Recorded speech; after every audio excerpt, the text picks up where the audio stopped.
Não são pense nunca que vai pôr as mãos no meu dinheiro. Meu marido sussurrou isso no meu ouvido durante a audiência de divórcio. O bafo de café dele na minha bochecha, a juíza a uns 15 metros de distância. Atrás dele, a amante se inclinou para a frente num casaco Chanel bege. Os olhos dela me percorreram dos sapatos baixos até a raiz do cabelo. Ela não merece nenhum perfume, disse ela alto o suficiente para a galeria ouvir. Durante 8 anos, Bruno Almeida tinha desviado a herança do meu pai moribundo para contas offshore nas Ilhas Cayman. 83 milhões de reais roubados e usados para comprar para aquela mulher uma casa em Campos do Jordão. Eu não olhei para ele. Não olhei para ela. Não me mexi. Eu estava esperando a porta da sala de audiência abrir desde novembro. Às 9h30 da manhã, ela se abriu. Eu sou Helena Bittencourt, 38 anos, promotora sênior do Ministério Público de São Paulo, no Núcleo de Crimes Econômicos de Grande Porte. E esta é a história de como meu marido disse à mulher errada que ela não merecia nenhum perfume. Vamos voltar 6 semanas, para uma manhã de terça-feira no final de fevereiro, numa casa geminada em Vila Madalena, São Paulo. A casa era sempre mais abafada em fevereiro às 5 da manhã.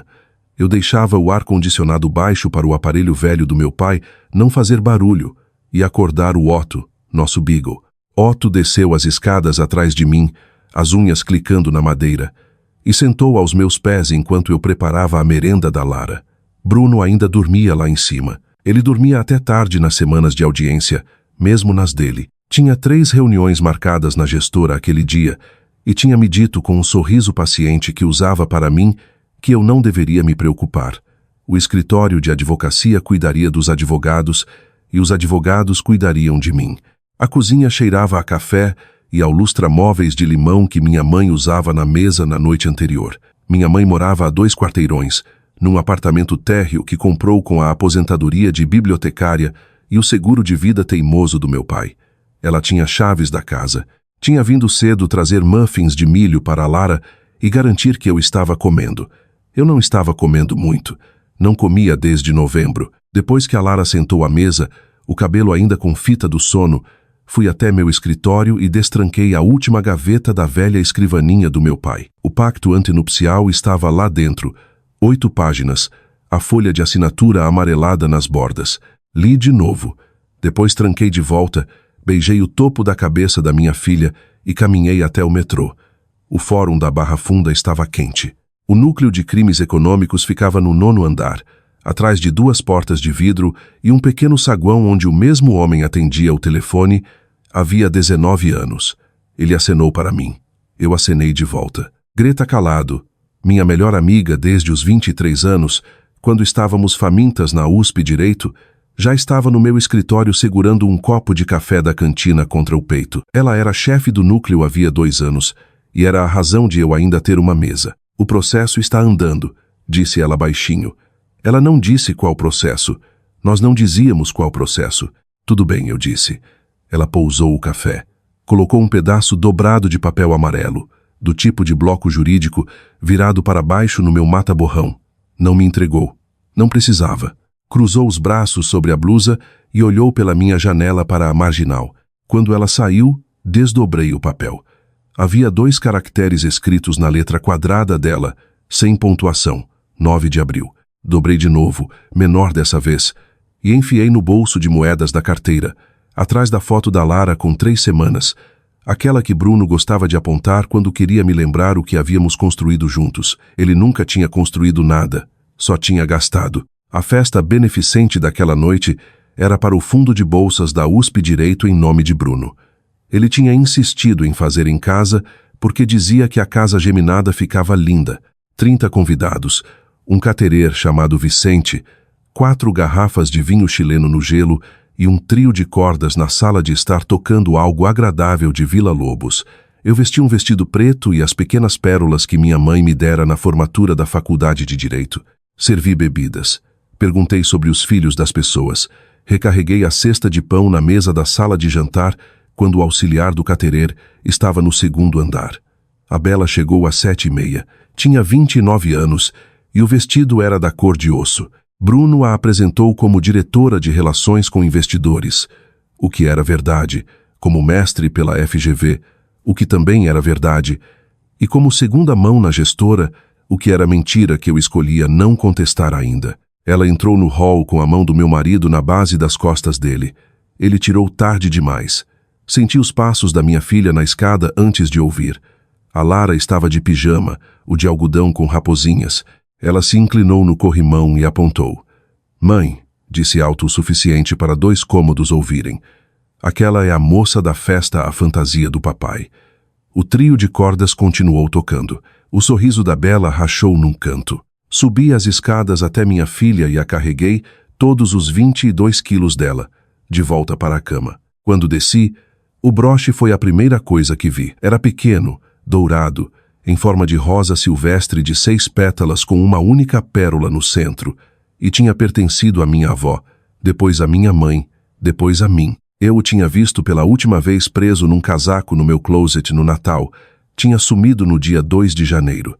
Tinha perguntado a Bruno se ele tinha visto, e ele dissera com o sorriso paciente que eu sempre perdia as coisas e que ia aparecer. Tinha aparecido.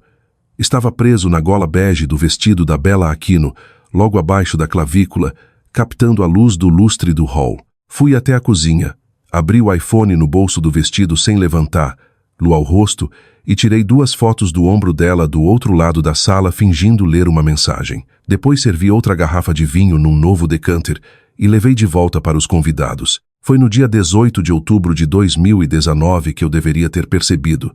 Foi a manhã em que meu pai foi enterrado.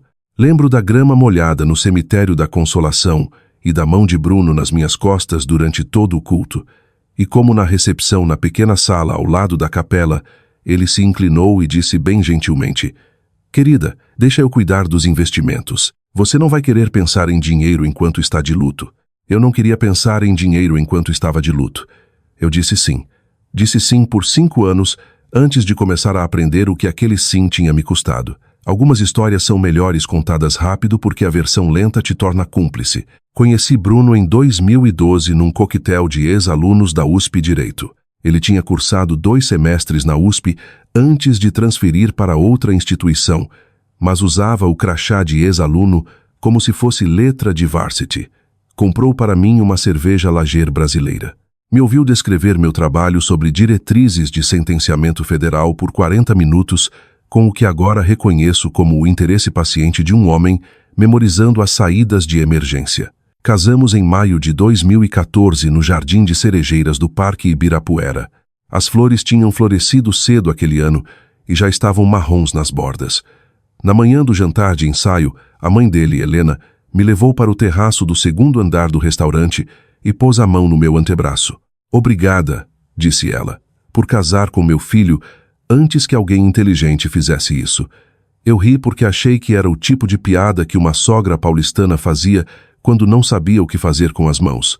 Não entendi aos 26 anos que algumas mulheres diziam as coisas mais verdadeiras na forma de piada. E as mulheres que você devia ouvir eram aquelas que te observavam depois para ver se você tinha escutado. Eu não tinha escutado. Estava segurando uma taça de espumante e pensando se Bruno tinha lembrado de buscar meu vestido na costureira na rua Oscar Freire. Ele não tinha. Minha mãe tinha buscado. Minha mãe sempre buscava coisas para mim, bem quietinha, enquanto eu era uma jovem mulher apaixonada por um homem que dizia as coisas certas no ritmo certo. No outono de 2017, quando a Lara tinha acabado de fazer 1 ano e estava cochilando lá em cima no quarto, Bruno colocou um documento de 8 páginas na mesa da cozinha e pôs uma caneta em cima. Era domingo. O sol entrava pela janela da frente do jeito pálido que entra em março, e o ventilador de teto girava devagar. Bruno me serviu um café fresco e sentou do outro lado com o dele.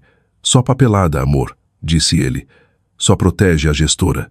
A gestora era a Almeida Strategic Capital, sua boutique de investimentos, fundada em 2014 com o que ele tinha me dito ser uma pequena herança de uma tia-avó que eu nunca tinha conhecido. Em 2017, ele já começava a se chamar de self-made em entrevistas. Ainda não tinha começado a se referir à gestora como dele com o mesmo possessivo que usava quando mostrava o carro às pessoas. Isso ainda estava 6 meses distante. Peguei a caneta. Li a primeira página. Tentei ler a segunda. A Lara começou a chorar lá em cima. O pequeno soluço molhado de uma criança, ainda meio adormecida. Assinei todas as páginas onde o adesivo laranja dizia: "Assine aqui". Iniciei nas partes de baixo. Devolvi o documento. Subi para pegar minha filha. Estou contando isso porque quero que você entenda que por anos eu sabia, na parte da minha mente que eu não deixava entrar nos cômodos, que o homem com quem tinha casado não tinha construído uma gestora com o dinheiro da tia-avó. A caneta na minha mão naquele domingo de março era mais pesada do que eu me permitia sentir. Eu sabia e não sabia. Esse era o acordo. Esse era meu casamento. O acordo quebrou em outubro de 2024 na mesa da cozinha desta casa em Vila Madalena, num sábado de manhã, enquanto meu marido estava no São Paulo Golf Club. Minha mãe tinha trazido uma pilha de extratos de corretagem do truste que meu pai me deixara. A Bittencourt Capital enviava para ela porque minha mãe tinha sido quem estabelecera o relacionamento da família com a corretora em 1988, e eles eram antiquados quanto a quem enviavam papel. Ela tinha comparado os extratos de corretagem com os relatórios que o contador de Bruno enviava a ela todo trimestre, que ela me dissera docemente, pôs o dedo numa linha no extrato. "Querida", disse ela, "o principal sumiu, 1.400.000. Eu não disse nada por um longo momento. A chaleira estava no fogo, e eu estava prestes a derramar água sobre um saquinho de camomila. Observei o vapor subir e a chaleira apitar fininho. Desliguei o fogo. "Mãe", eu disse, "preciso que você guarde isso entre nós, só por algumas semanas." Ela me olhou firmemente por cima dos óculos de leitura. Tinha sido bibliotecária do Tribunal de Justiça por 31 anos. Tinha visto advogados aprenderem a diferença entre saber algo e estar pronto para dizer. Acenou com a cabeça. Eu não chorei. Servi meu chá. Fiz um sanduíche de queijo quente com manteiga extra para minha filha. Levei ela para balé. Deixei Bruno me beijar quando ele chegou do golfe. Esperei até segunda-feira de manhã. Na segunda de manhã, peguei o elevador até o 9º andar no fórum e bati na porta de Greta calado. Greta fechou a porta atrás de mim e trancou. Não me pediu para sentar. Serviu uma xícara do café ruim da jarra do núcleo e pôs na minha mão. Contei em 7 minutos. Contei sobre o truste. Contei sobre o contador. Contei sobre a Almeida Strategic Capital e a história da tia-avó, que não existia. Contei que minha mãe tinha fotocópias numa pasta manilha no apartamento dela e que provavelmente havia mais discrepâncias do que a que ela tinha notado. Quando terminei, Greta bebeu metade do café num gole. "Helena", disse ela, "quer que eu assuma? Tenho que me declarar impedida", eu disse. "Mas sim", ela acenou uma vez bem devagar, do jeito que tinha acenado no nosso segundo ano na USP, quando contei que tinha reprovado numa prova de contratos e não tinha certeza se pertencia à faculdade de Direito. Tinha acenou uma vez. Depois dissera: "Então vamos dar um jeito." Disse quase a mesma coisa agora. "Então vamos fazer direito." Me explicou o firewall, a cadeia de custódia para os documentos que minha mãe poderia entregar, o jeito como eu não veria outro papel daquele processo até e a menos que o núcleo decidisse que eu precisava, o jeito como eu seria, a partir daquele dia, testemunha, nunca investigadora, o jeito como falaria apenas por canais aprovados. Voltei para minha sala e fechei a porta. Liguei para minha mãe e disse em código para trazer a pasta manilha para o almoço no dia seguinte. Bebi meu café, que já estava frio. Não fui para casa cedo. Fui para casa no horário de sempre. Em fevereiro de 2025, dirigi até um pequeno escritório no segundo andar de um prédio na Rua da Consolação e contratei uma advogada de divórcio chamada Helena Quint. Tinha 51 anos então. Quieta, com mãos de professora de piano. Tinha sido amiga da minha mãe no tribunal por muitos anos e era a única advogada em São Paulo em quem eu confiava para fazer o que pedi, sem perguntar por quê. Pedi 2 coisas. Pedi que começasse bem devagar a preparar a papelada para um divórcio que não seria protocolado por 1 ano. Tempo suficiente para que, quando fosse protocolado, ninguém pensasse que era outra coisa senão uma mulher saindo quietamente do marido que tinha partido seu coração.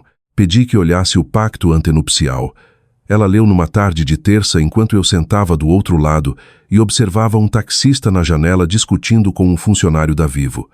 Virou a última página, tirou os óculos de leitura e riu uma vez. Um som agudo como martelo de piano. "Helena", disse ela, "ele acha que isso é uma parede. É papel de parede." Perguntei por quê. Ela me explicou que bens matrimoniais iam de um jeito, bens particulares, a casa, o truste, qualquer coisa herdada e mantida em meu nome próprio e nunca misturada. Iam do outro jeito, e nenhum pacto antenupcial no mundo podia puxar o que já era meu para um bolo que ele pudesse pegar. O pacto limitava a exposição dele aos bens matrimoniais. Não tocava, e não podia tocar no que meu pai tinha me dado. Dirigi para casa. Peguei uma pizza margarita na Brás, na Rua da Consolação. Deixei a Lara ficar acordada 40 minutos extras para ver as estrelas do terraço. Não contei para Bruno. Ele começou a viajar mais no outono de 2025. Disse que era due diligence numa empresa de portfólio em Minas. As mensagens chegavam à 1 da manhã. Diziam coisas como preso em Campos do Jordão de novo. Sinto sua falta. E depois, bons sonhos, amor. Ele nunca tinha me chamado de amor em horários de bons sonhos em 11 anos. Eu sabia da Bela pela 3ª mensagem. Pela 5ª, sabia o nome da boutique que ela gostava em Campos do Jordão. Pela 8ª, sabia o endereço do apartamento que ela tinha começado a ficar quando ele estava na cidade. Não reagi. Fiz a merenda da minha filha. Corri o circuito da Marginal no escuro antes do nascer do sol. Bebi camomila na minha mesa. Não perguntei nada a Greta sobre o processo porque eu era testemunha agora, e Greta era chefe do núcleo, e tínhamos uma amizade mais velha que meu casamento e que ia sobreviver a ele. Numa 5ª de maio, meu irmão Wesley ligou de seu gabinete em Curitiba. Wesley era juiz federal, 44 anos naquele outono, o irmão mais velho, o que tinha lidado melhor com o enterro do meu pai. Disse que estava vindo para a capital no fim de semana. Disse que queria jantar. Disse do jeito que nosso pai dizia: "Entre no meu escritório, por favor", quando éramos adolescentes. Nos encontramos no sábado de manhã, na garagem subterrânea do Fórum Federal na Praça da República, porque Wesley tinha uma coisa que não podia levar para cima. Me abraçou. Pôs um pequeno objeto no bolso do meu casaco. Não disse o que era. Jantamos num restaurante vietnamita na Vila Madalena. Não tocou no assunto de novo. Se seu estômago está na garganta agora, você e eu estamos no mesmo lugar. Respire. Deixe um comentário com o que acha que meu irmão acabou de enfiar no meu bolso. Vou mostrar em alguns minutos. E se você está acenando porque já foi a mulher que sabia sem poder dizer que sabia, dê um like para mim. Quando cheguei em casa aquela noite, depois que a Lara estava na cama e Bruno estava em Belo Horizonte numa reunião que podia ou não existir, sentei na mesa da cozinha e tirei o objeto do bolso. Era um pendrive, plástico preto, 4 GB, do tipo que se compra em pacote de 3 na Calunga. Fiquei com ele um bom tempo antes de plugar. Fiz uma xícara fresca de chá. Deixei Otto sair para o quintal dos fundos e voltar. Desliguei o Wi-Fi no modem e trabalhei num laptop isolado que minha mãe tinha me dado de Natal, um MacBook recondicionado que ela dissera ser útil para coisas pessoais. O bilhete de Wesley estava numa pasta chamada Leia Primeiro. Dizia isto: Marcos Pellegrini me ligou em março.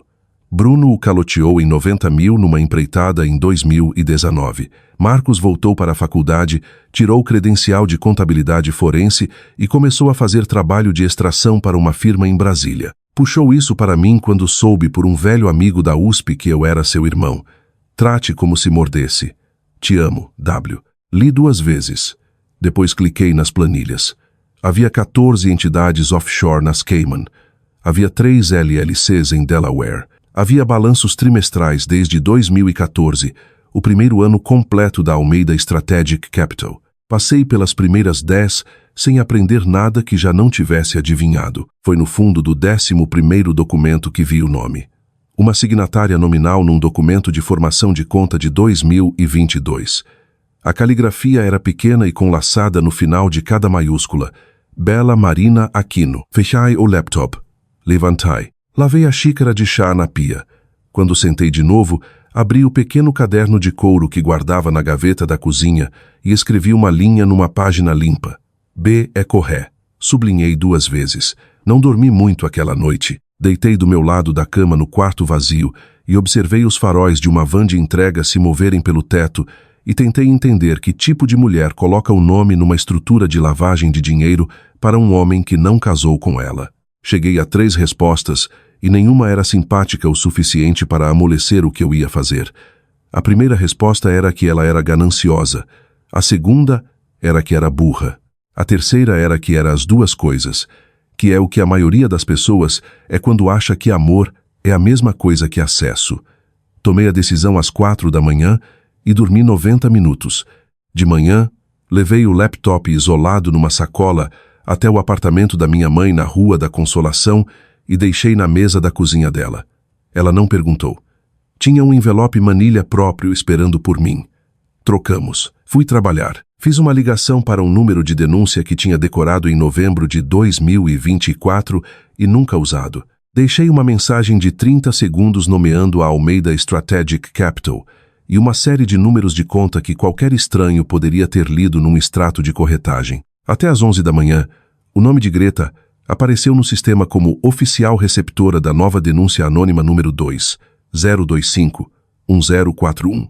Às 2, Greta entrou na minha sala segurando um copo de papel e um pedacinho de papel de biscoito da sorte que ela tinha rasgado ao meio para eu ficar com uma das duas partes. Não disse nada. Não precisava. Pôs o pedaço de papel de biscoito na minha mesa e saiu. Desdobrei. Dizia em letras vermelhas minúsculas: todas as coisas vêm para aqueles que esperam. Colei no interior da gaveta da minha mesa. Naquele fim de semana, Bruno voltou da viagem com uma garrafa de vinho que não bebi e um chale de cashmere que não usei. Beijou o topo da minha cabeça enquanto eu carregava a lava-louças. Disse que tinha pensado e que queria que eu fosse com ele para Campos do Jordão na semana do aniversário dele em junho. Cancelaria as reuniões com investidores. Seriam só nós dois como na lua de mel. Não tínhamos feito lua de mel em Campos do Jordão. Tínhamos feito em Paraty. Sequei as mãos num pano de prato e me virei, e deixei meu rosto fazer a coisa a que ele estava acostumado. Sorri o sorriso que vinha praticando no espelho desde 2017. Disse: eu adoraria, Bruno. Ele me beijou de novo. Disse que me amava. Subiu para tomar banho. Quando a água começou, entrei no quarto e abri a maleta dele, que tinha deixado no banco ao pé da cama. Tirei o passaporte. Segurei contra a luz do abajur e fotografei a página com os carimbos mais recentes. Coloquei o passaporte de volta. Fechei a maleta. Fechei o banco. Na cozinha, mandei a foto para Greta. Acrescentei uma única linha. Ele planeja estar em Mina, Cascoitrase 5 a 12 de junho. Greta respondeu em 90 segundos. 3 palavras. Bom saber. O chuveiro desligou lá em cima. Servi para mim uma taça pequena do vinho que não bebi. Dei um gole pelo cheiro e joguei o resto na pia. Enxaguei a taça. Coloquei no escorredor. Fui para a sala. Sentei no sofá. Peguei o livro que o Clube do Livro tinha me passado 3 meses antes. Li a mesma página 7 vezes. O júri de instrução foi instalado em outubro de 2025 numa sala no 8º andar do fórum. Eu tinha passado 4 vezes por dia durante 13 anos sem pensar nisso. Não entrei na sala. Nunca entrei na sala. Trabalhei em 3 outros casos sem relação àquele mês. Uma fraude de valores de uma corretora no centro, um esquema de cheque sem fundo operado de um deli na Zona Leste e um caso de pirâmide envolvendo um estúdio de yoga em Pinheiros que tinha ficado sem novos alunos. Greta me deu uma atualização de passagem na cozinha do núcleo enquanto servia grãos no cesto da cafeteira comunitária. O processo está no júri, disse ela. 2 semanas. Foi a última frase que trocamos sobre isso por 4 meses. Não perguntei a ela no almoço. Não perguntei no jantar de Natal que a esposa dela deu no apartamento delas na Vila Madalena.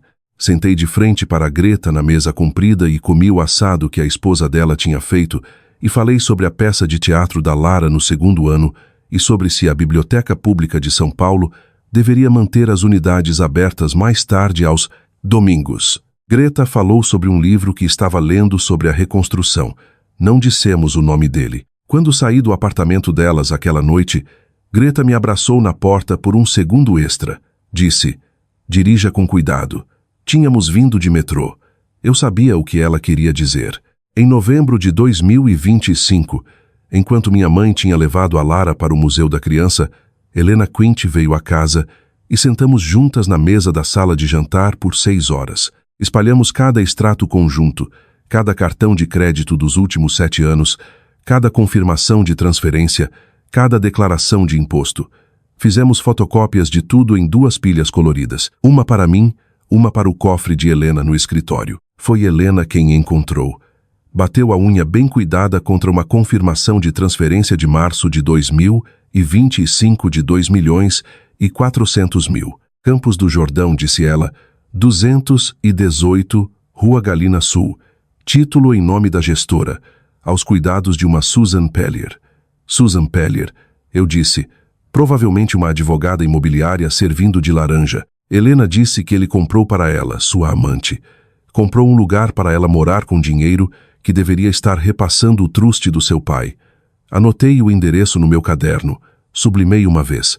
Não senti nada. Tinha sentido o pior já em outubro de 2024 na mesa da cozinha com minha mãe e os extratos. Há uma coisa que acontece com você depois que sentiu o pior, em que as próximas coisas param de ter peso. São só fatos. São aritmética. Helena guardou as pilhas coloridas de volta na sacola. Fiz um sanduíche para ela no pão sourdough que sobrou. Conversamos sobre a neta dela. Não falamos sobre meu marido. Na segunda semana de dezembro, a Almeida Strategic Capital fez sua festa de fim de ano no Terraço Itália. Fui com Bruno num vestido que minha mãe tinha escolhido para mim na Daslu, porque o vestido no fundo do meu armário que eu planejava usar tinha um fio que ele podia notar. O Terraço Itália fica no alto e tem janelas do chão ao teto em todas as paredes. A cidade parece pequena lá de cima, que é o ponto. Bruno circulou pela sala.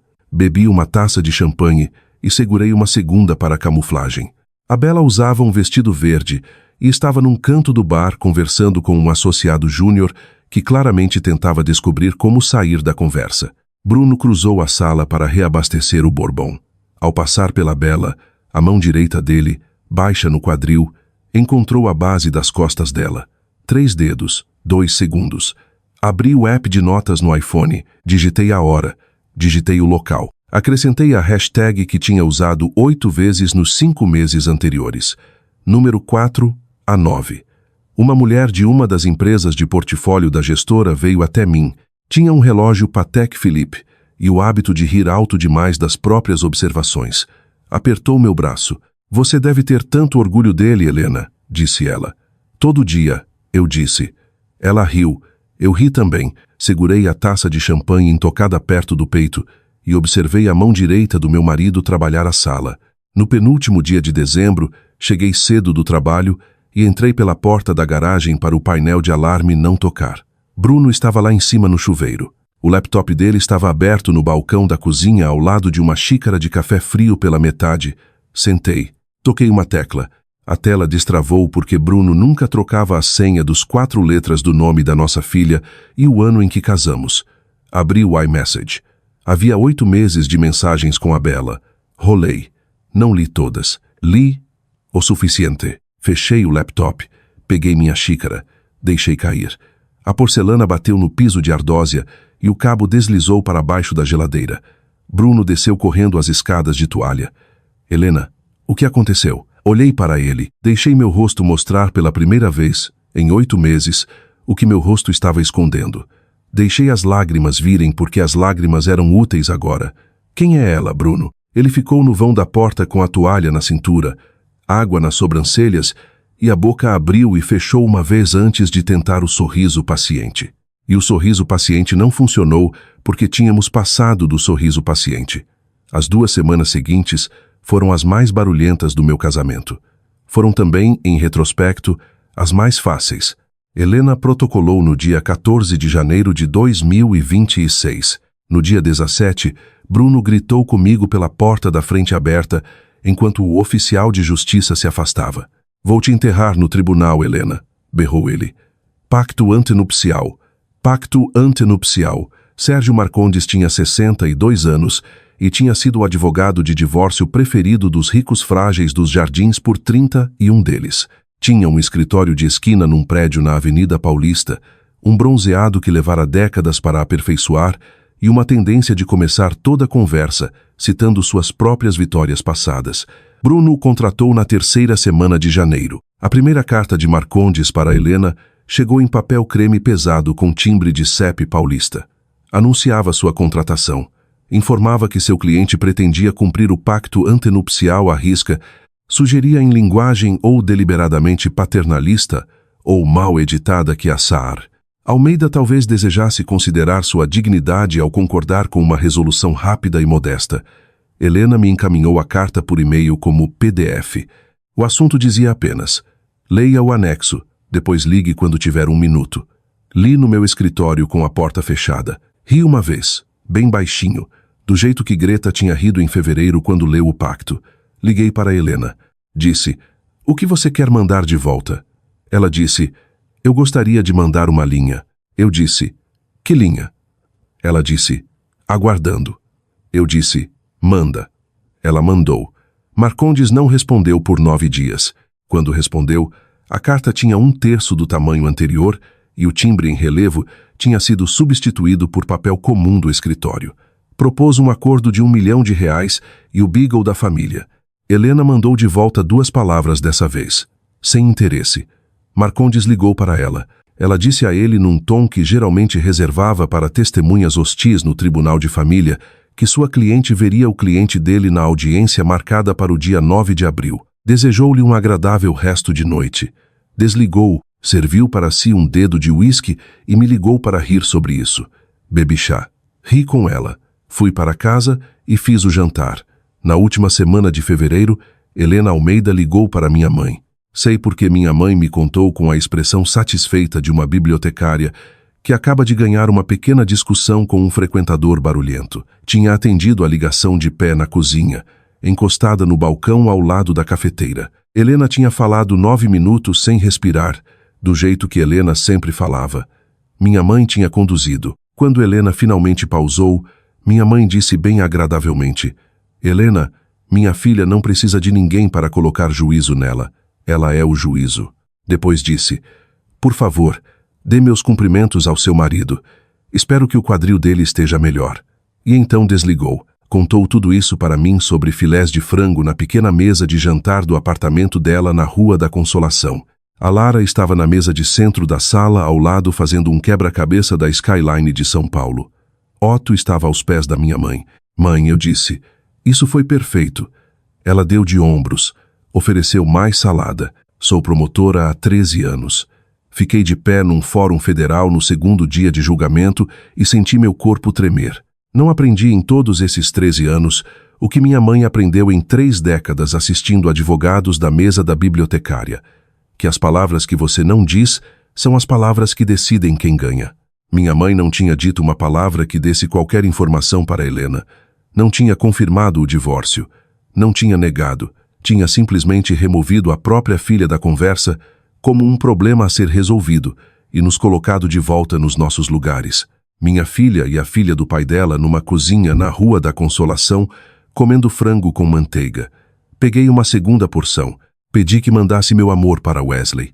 O recital de piano da Lara foi no primeiro domingo de março na sala grande do anexo do Conservatório de Brooklyn. A Lara tocou Claro de Lua e perdeu o ritmo na 3ª medida da 2ª página e recuperou limpo na 5ª. Fez a reverência depois, a pequena reverência que tínhamos praticado na cozinha com a mão esquerda colocada bem séria sobre a barriga. Wesley tinha dirigido de Curitiba para o fim de semana. Sentou ao meu lado na 2ª fila de cadeiras dobráveis na sala de recital e bateu palmas mais alto que qualquer outro adulto na plateia. No hall de mármore frio do lado de fora da sala, enquanto os outros pais tiravam fotos dos filhos e as crianças comiam do potinho de brigadeiros perto da porta, Wesley se encostou na parede ao meu lado com as mãos nos bolsos do sobretudo. 9 de abril, disse ele bem baixinho. Greta tem o mandado. Eles vão entrar. Acenei com a cabeça. Não olhei para ele. Observei minha filha aceitar um beijo de outra professora de piano que a elogiava. Mana, disse Wesley. Eu sei, eu disse. Ele pôs o braço no meu ombro, apertou uma vez, soltou. Foi elogiar a Lara pela reverência. Naquela tarde, nós 3, eu, Wesley e minha mãe, sentamos na sala da minha mãe e tomamos café. E não falamos sobre meu marido. Falamos sobre meu pai.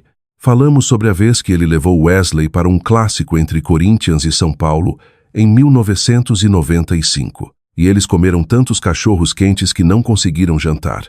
Falamos sobre se minha mãe deveria reformar os pisos do apartamento jardim da casa. Não dissemos abril. Não dissemos dia 9. Na primeira semana de março, instalei um pequeno gravador no armário de temperos da cozinha. São Paulo é estado de consentimento unilateral para a gravação de conversas privadas. Eu tinha que estar presente para qualquer gravação ser legal. Me certifiquei de estar presente. Fiz café enquanto gravava. Descarreguei a lava-louças enquanto gravava.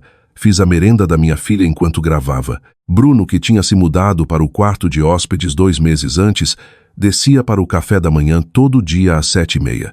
Estava estranhamente alegre aquele mês. Estava também muito alto no telefone na sala ao lado. Fazia a maioria das ligações no escritório formal com a porta aberta, porque tinha começado a querer que eu ouvisse. Eu ouvia. Gravava. Deixava ele construir a parede na qual ia bater. A Bela estava pressionando. Eu conseguia perceber pelo lado dele das ligações que ela queria uma data, queria um número.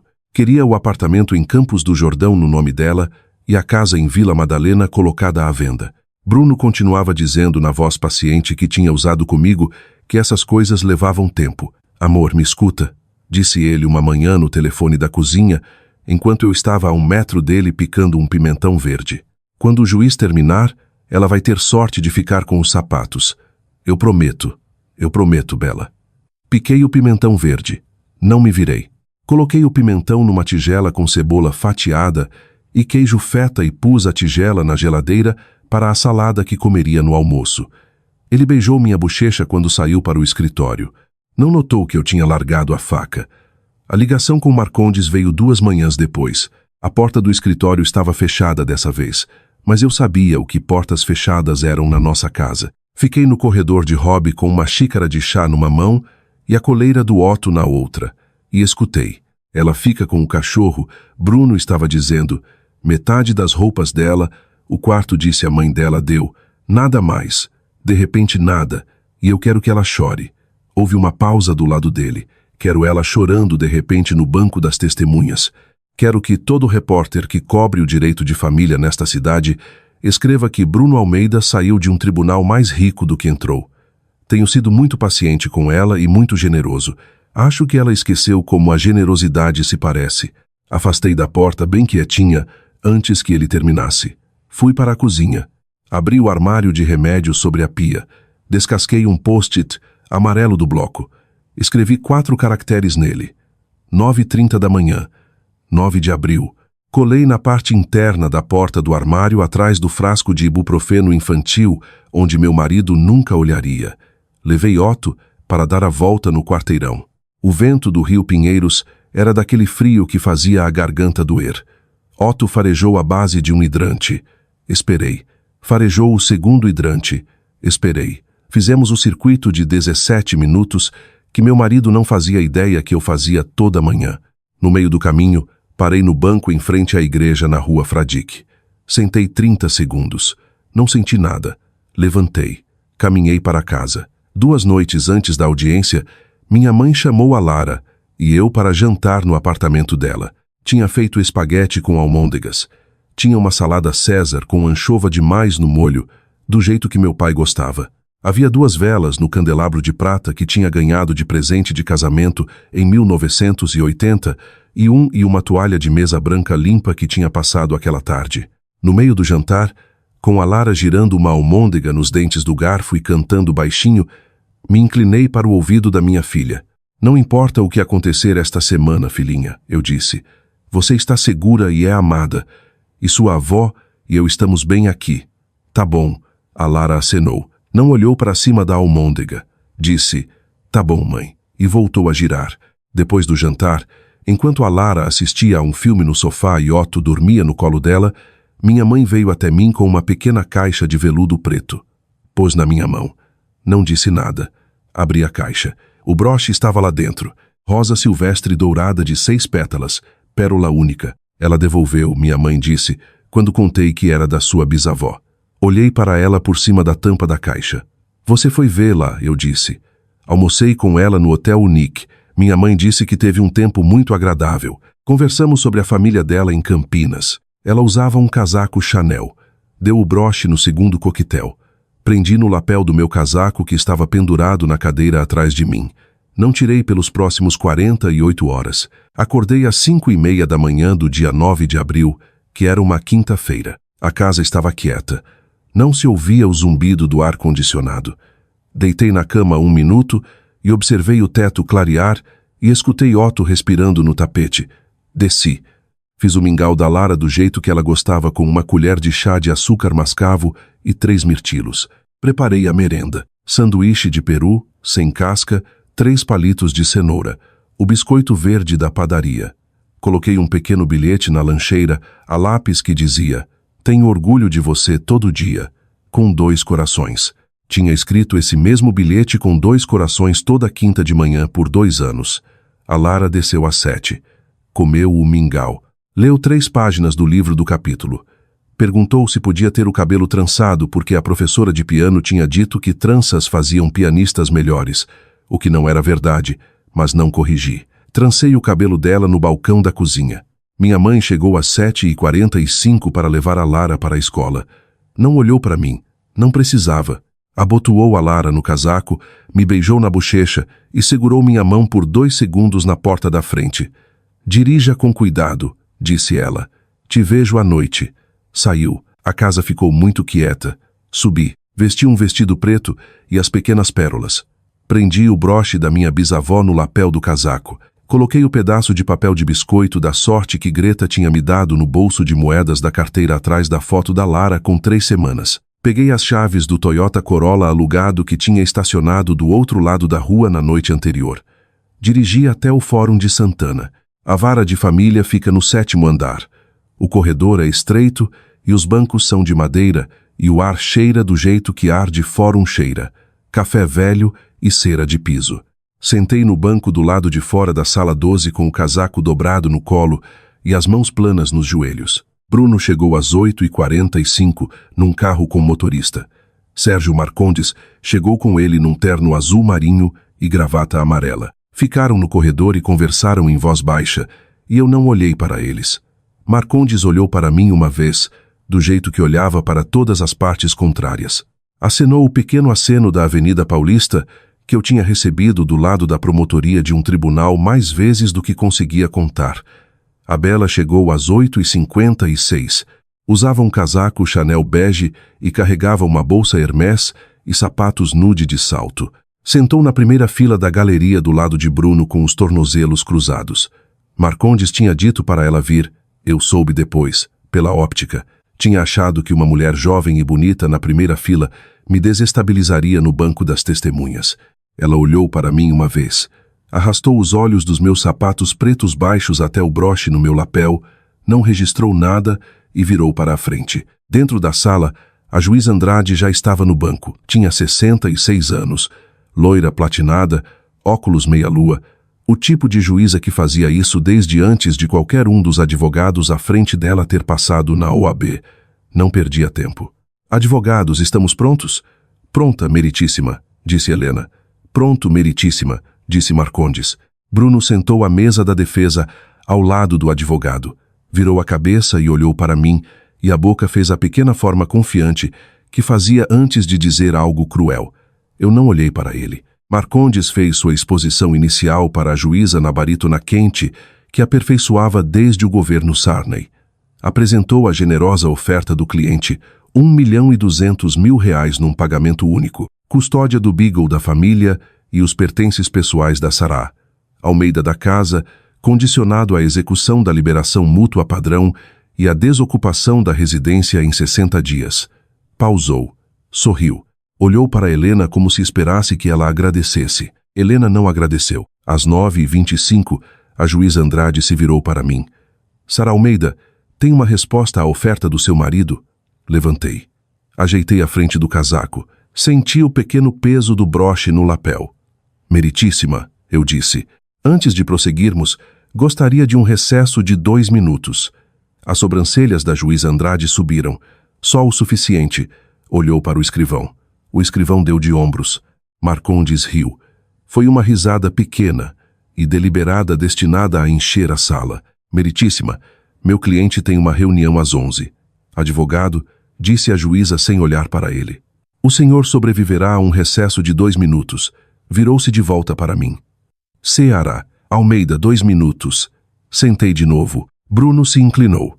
O ombro dele roçou o meu. Senti o bafo dele, quente de café, bem perto do meu ouvido. Não pense nunca. Sussurrou com um sorriso na voz que tinha usado em 2017 para pôr uma caneta em cima do pacto antenupcial, que vai pôr as mãos no meu dinheiro. Na galeria logo atrás de nós, a voz da Bela carregou o suficiente. Ela não merece nenhum perfume. Eu não me virei. Não me encolhi. Olhei para o relógio da sala acima do banco da juíza. Marcava 9h31. A grande porta de madeira da sala 12 se abriu. A chefe do núcleo, Greta Calado, entrou pela porta num blazer azul marinho e uma pasta vermelha. Caminhou o curto corredor até o gradil com a eficiência tranquila que trazia para todo o tribunal nesta cidade havia 15 anos. Atrás dela, num terno cinza, estava a agente especial Renata Vaz da Polícia Federal. Atrás dela estavam mais 2 agentes da Polícia Federal com coletes iguais com letras brancas grandes nas costas. O oficial de justiça no gradil não parou Greta. Tinha reconhecido ela ao entrar e segurou o portão aberto. Greta acenou agradecendo. Meritíssima, disse Greta. Sou Greta Caiado, chefe do Núcleo de Crimes Econômicos de Grande Porte do Ministério Público de São Paulo. Minhas desculpas pela interrupção. Há um processo criminal ativo que se intersecta com o procedimento perante o tribunal. Com a permissão da corte, gostaria de tratar disso agora. A juíza Andrade inclinou a cabeça. Chefe Calado, por favor. Greta se virou. Olhou pela primeira vez para mim. O rosto era o que usava diante de júris, liso e composto, e os olhos eram exatamente os mesmos olhos que tinham olhado para mim por cima de uma cerveja num bar da Vila Madalena quando tínhamos 23 anos e estávamos quebradas. Bom dia, promotora, disse ela. Estamos prontos para discutir as contas dele. Ouvi em algum lugar na galeria uma cadeira arrastar para trás. Ouvi Marcondes inspirar. Não olhei para Bruno. Não precisava. Greta virou de volta para o banco. Abriu a pasta vermelha. Meritíssima, disse ela. Um júri federal sentado no Tribunal Regional Federal da 13ª Região devolveu uma denúncia lacrada contra o réu Bruno Almeida no dia 17 de março de 2026, em conexão com conduta constituindo estelionato, lavagem de dinheiro e sonegação fiscal. Essa denúncia foi deslacada às 9 da manhã de hoje. A boca de Bruno se abriu. Não fechou. Greta leu as imputações na ordem em que apareciam na denúncia. Eram 14. Nomeou cada dispositivo legal enquanto seguia no tom burocrático gentil que usávamos no tribunal simulado quando praticávamos nossos primeiros argumentos orais juntas em 2012, numa sala pequena sem janelas na USP Direito. Estelionato, artigos do Código Penal, counts 1 até 6. Lavagem de dinheiro, lei de lavagem, counts 7 a 10. Sonegação fiscal, lei tributária, counts 11 e 12. Fraude bancária, counts 13 e 14. Nomeou as entidades. Nomeou todas as 14 empresas offshore nas Cayman, lentamente como se lesse os nomes dos mortos num memorial. Nomeou as 3 LLCs. Nomeou a Almeida Strategic Capital.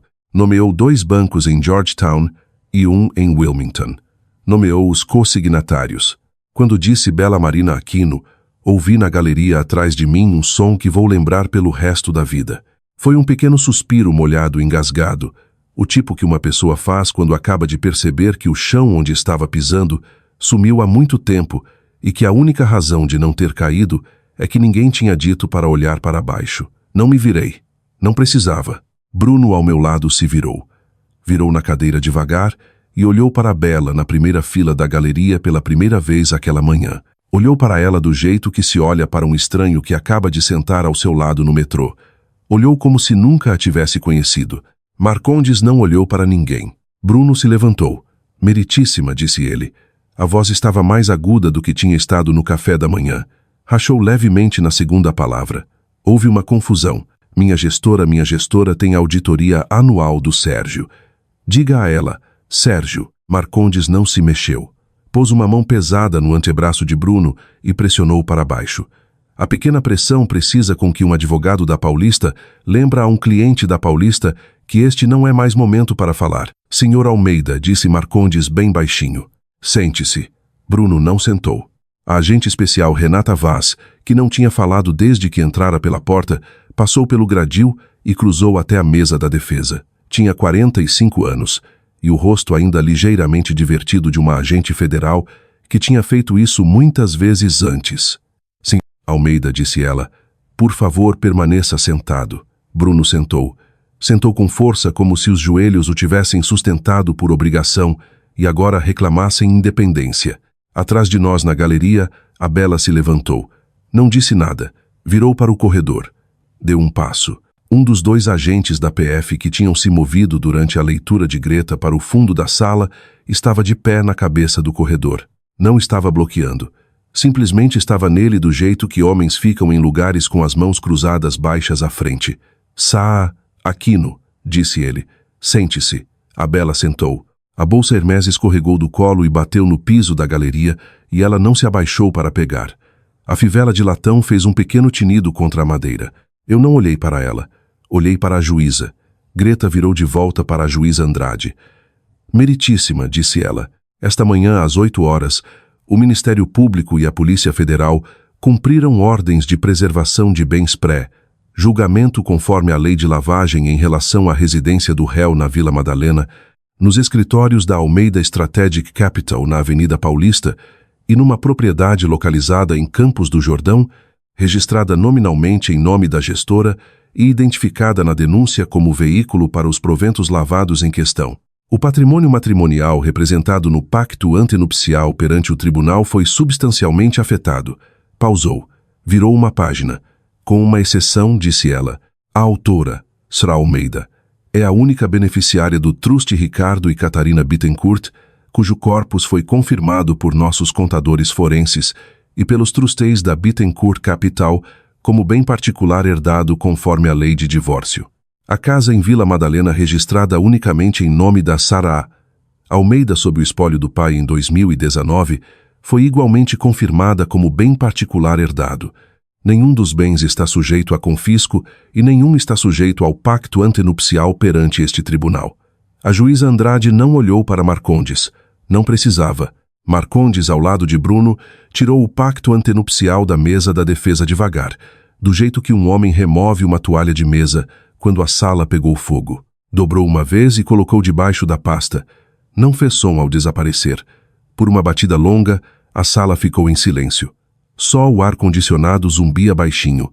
Só o ponteiro do relógio da sala se movia. Marcava 9h36.